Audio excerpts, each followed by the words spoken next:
प्यारे बच्चों, अभी तक हम एक्सरसाइज 2.2 के 14 क्वेश्चन तक पिछले लेक्चर्स में कवर कर चुके हैं। अब 15 और उससे आगे के क्वेश्चंस आज के लेक्चर में हम कवर करेंगे। क्वेश्चन नंबर 15 में हमें एक इक्वेशन को सॉल्व करने के लिए कहा गया है। इक्वेशन है कि tangent inverse x - 1 upon x - 2 plus tangent inverse x + 1 upon x + 2 π/4 है, तो x की वैल्यू हमें फाइंड करनी है। क्योंकि ये इक्वेशन है इसलिए दोनों साइड एक साथ सॉल्व करी जाती हैं। सबसे पहले हम देख रहे हैं कि यहाँ पर टेंजेंट इनवर्स की दो टर्म्स हैं, तो यहाँ पर हम tangent inverse x plus tangent inverse y का फॉर्मूला अप्लाई कर सकते हैं, जो कि tangent inverse x + y upon 1 - x * y। यहाँ पर x का मतलब फर्स्ट एक्सप्रेशन से है और y मींस सेकंड एक्सप्रेशन। तो हमारा इक्वेशन बनता है tangent inverse x + y upon 1 - x * y। Solve करने के लिए हम एलसीएम लेते हैं, तो ऊपर x - 2 * x + 2 एलसीएम आएगा। x - 1 को x + 2 से और x + 1 को x - 2 से मल्टीप्लाई करेंगे। डिनोमिनेटर में भी एलसीएम x - 2 और x + 2 आएगा, और 1 से जो मल्टीप्लाई करेंगे तो x - 2 और x + 2 का मल्टीप्लिकेशन होगा माइनस x - 1 और x + 1 का मल्टीप्लिकेशन। अब न्यूमरेटर और डिनोमिनेटर दोनों का एलसीएम x - 2 और x + 2 ही है, तो हम दोनों को कैंसिल कर देंगे और इनको मल्टीप्लाई कर लेंगे। तो जब इनको मल्टीप्लाई करेंगे तो x² + x - 2 आएगा, और इनको मल्टीप्लाई करने पर x² - x - 2 आएगा। नीचे जब मल्टीप्लाई करेंगे तो x - 2 और x + 2 का प्रोडक्ट x² - 4 होगा, माइनस इनका प्रोडक्ट x² - 1। जब सॉल्व करेंगे तो न्यूमरेटर में हमें मिलेगा 2x² - 4 और डिनोमिनेटर में मिलेगा हमें -3। ये π/4 के इक्वल है। अब टेंजेंट इनवर्स x अगर किसी वैल्यू के बराबर है, इसका मीनिंग ये हुआ कि x टेंजेंट π/4 के इक्वल है, यानी 2x² - 4 अपॉन -3 टेंजेंट π/4 के इक्वल होगा। टेंजेंट π/4 आप जानते हैं 1 होता है, तो 2x² - 4 अपॉन -3 = 1 लिखेंगे। 2x² - 4 -3 होगा, 2x² 4 - 3 यानी 2x² 1 हो जाएगा, x² 1/2।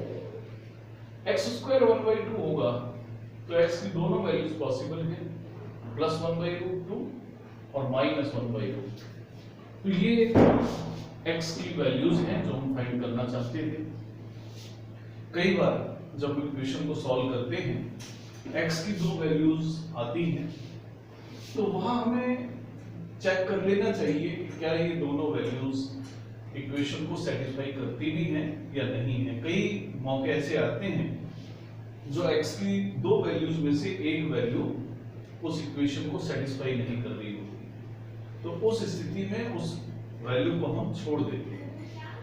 यहाँ पर दोनों वैल्यू ही हम इस पर पुट करके देखेंगे तो सेटिस्फाई करती हैं, इसलिए x = ±1/√2 दोनों ही इसके सॉल्यूशन हैं। उसके बाद में अगले कुछ क्वेश्चंस में हमें दिए हुए इनवर्स ट्रिग्नोमेट्रिक फंक्शंस की वैल्यूज फाइंड करनी है।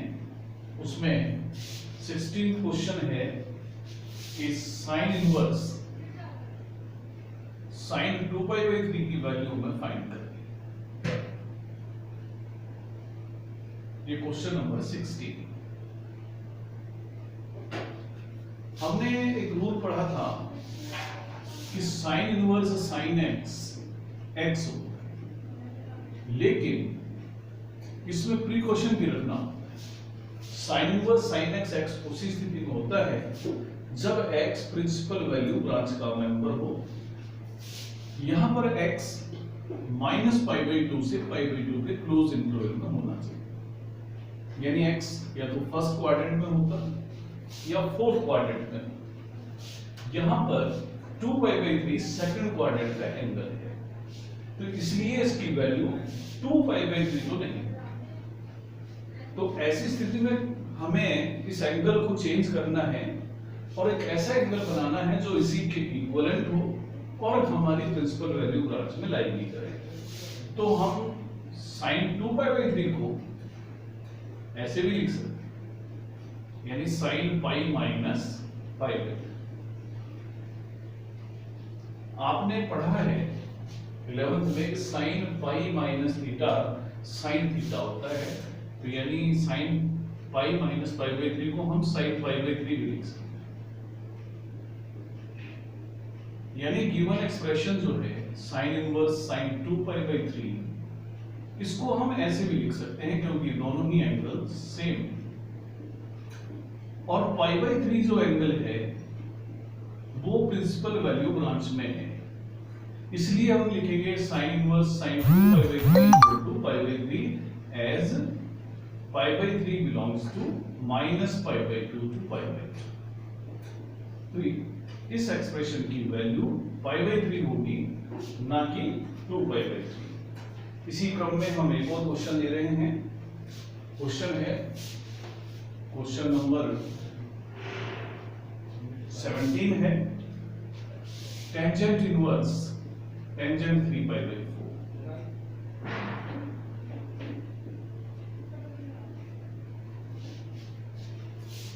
तो यहां पर भी हमें चेक करना चाहिए कि क्या 3π/4 प्रिंसिपल वैल्यू ब्रांच में है। तो principal value branch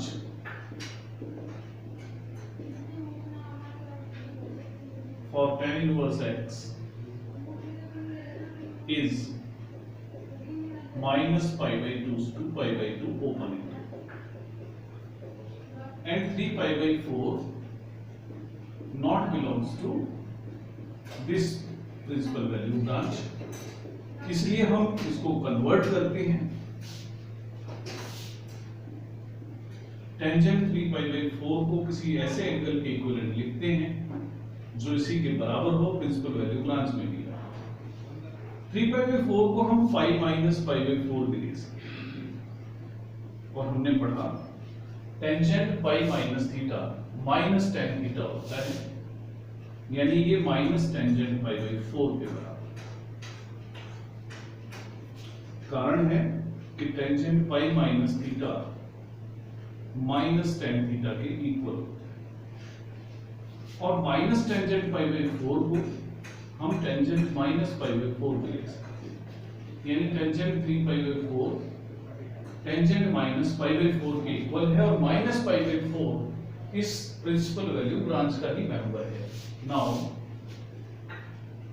tangent inverse tan 3π/4 can be written as tangent inverse tangent -π/4, और -π/4 प्रिंसिपल वैल्यू ब्रांच का मेंबर है, इसलिए हम इसको लिख सकते हैं -π/4। तो इस तरीके से हम किसी भी दिए हुए इनवर्स ट्रिग्नोमेट्रिक फंक्शन की वैल्यू फाइंड कर सकते हैं। हमें सिर्फ यही कोशिश